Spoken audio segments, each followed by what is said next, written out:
How's it going, everyone? Out of nowhere, we have a pretty notable PlayStation Plus Premium trial, and it's actually a lengthier trial for a game that, to be fair, needs a lengthier trial. So we'll talk all about that, and we've got some PlayStation 4 and 5 game updates. Final Fantasy XIV getting its latest expansion in Dawntrail in the summer of 2024, and unfortunately, a JRPG a lot of us have been looking forward to, Eiyuden Chronicle 100 Heroes, has been delayed to Q2 of 24. We'll talk that at the end of this video, but first of all, PlayStation Plus Premium. For those of you that are Plus Premium subscribers, they got a big one here. Witcher 3 Wild Hunt Complete Edition 4-hour trial. Now, to be fair, Witcher 3 came out over 8 years ago.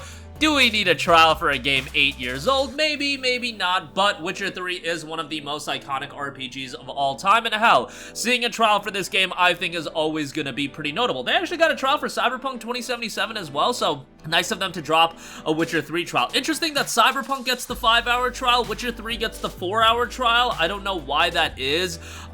You know, I think Witcher 3 could have been fine with a 5-hour trial, especially when you talk the complete edition. There's so much content to the game.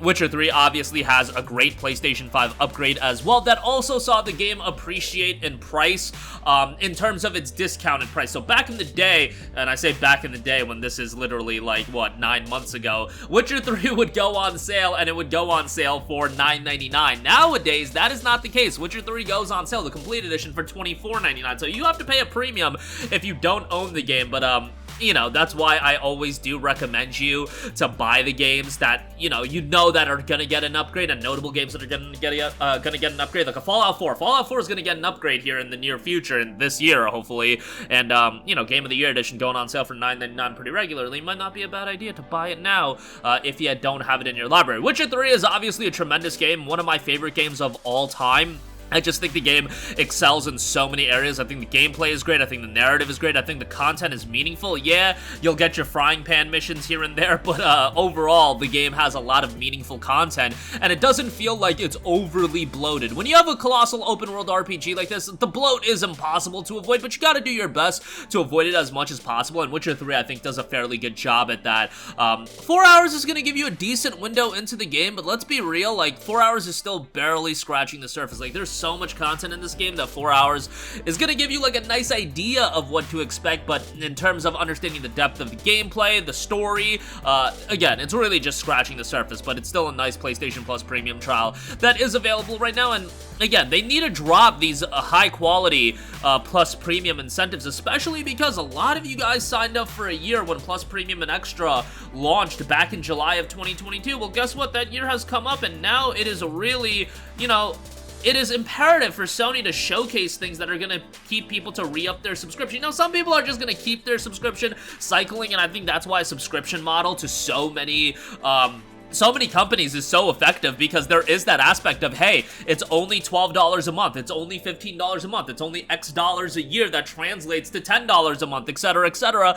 that people are just gonna keep it rolling and they're just gonna collect your money. That's why subscription services do have a lot of value to these companies, because once you get it, it's just a predictable source of revenue, and that is incredibly powerful. When you're talking about game development especially, there is so much chaos, so much unpredictability to it, that a subscription service really mitigates a lot of that, and that's why you're seeing a game like Sea of Stars. Sea of Stars is going to Plus Extra and Xbox Game Pass day one. Sea of Stars is also a game that, had I been the developer, I would be a little bit like, is this game gonna do well? Is it not gonna do well? The game looks great, but the game looks great to me because I am in the weeds of gaming. Like, I cover everything, I know about everything, but to your average person, who knows how well that game's gonna do? You have games like Dead Cells that blow up, and then you also have a game like Guacamelee that doesn't blow up like Dead Cells. Gaming is so interesting that, like, a subscription model does alleviate a lot of the pressure, and I think that's the most powerful element of a subscription model, and that's why I think Sony's saying stuff like, I talked to all the publishers and they don't like subscription models. Is just such a lame thing, especially now that you can see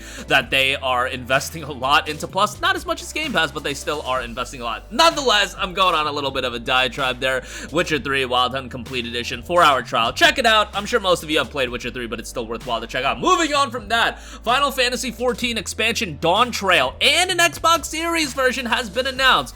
finally, I know the Xbox community has been waiting for this for a long time. I saw a fantastic video of some dude popping off in excitement on Twitter. I'm sure some of you guys have seen that video, but like it's exciting to see Final Fantasy XIV available on more platforms, and I do think Xbox has really gotten the shaft when it comes to Square Enix titles. Part of that is due, obviously, to Sony signing up for exclusivity agreements, but I don't think Live Alive had an exclusivity agreement. I don't think a lot of other titles that Xbox has just been missing out on have had exclusivity agreements. I just think it would be effective for Square Enix to drop more stuff on Xbox. Obviously, there's the talk of Square Enix being potentially acquired by Sony as well, and that would definitely cause, a little bit of a dilemma in terms of Xbox getting Final Fantasy titles. Who knows if the 7 remake, I don't know what kind of exclusivity agreement Sony had with the 7 remake, if they were allowed to drop it on PC but not allowed to drop it on PlayStation, on Xbox. It's just weird, because I do think the 7 remake would do fairly well on Xbox. Is it gonna do numbers that it pulled on PlayStation? Absolutely not, but 7 remake on Xbox, throw it on Game Pass. Microsoft would pay a pretty penny to get the 7 remake on Game Pass, and there's certain JRPGs that appeal to a Western audience in droves as well, and I believe FF7 is one of those titles. Nevertheless, at the very least, Final Fantasy XIV coming to Xbox Series, Dawntrail, the latest expansion, and starting a new arc for Final Fantasy XIV after Endwalker. As hope lights dawns once more, a hero looks to new horizons, winds of opportunity bring a visitor from the new world seeking the warrior of light's aid in a rite of succession to determine Turtle's next ruler. So expect a lot of new content out of Dawntrail FF14 coming summer of 24. Lastly, JRPG fans will be disappointed to know Eiyuden Chronicle 100 Heroes has been delayed to Q4 of 2024. This was a JRPG, obviously seeing a lot of comparisons to Suikoden.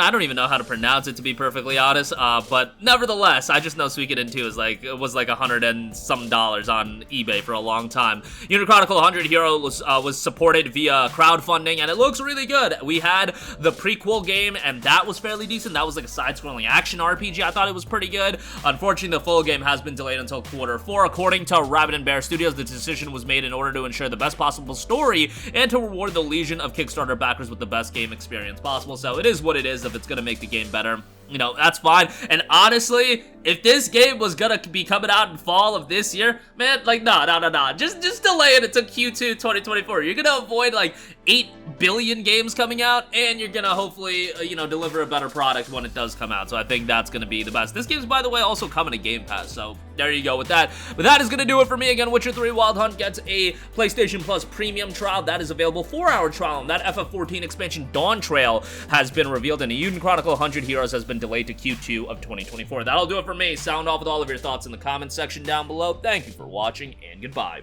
Hey guys, we hope you enjoyed the video, and if you did, make sure to hit the subscribe button, and if you're already subscribed, do us a favor and hit the bell icon. This way you'll be notified whenever we post a new video. That's the best way to keep up with all of our uploads, and we usually try to upload 2 videos a day. And with the bell icon hit, you'll be notified whenever we do upload a video. As always, thanks for watching.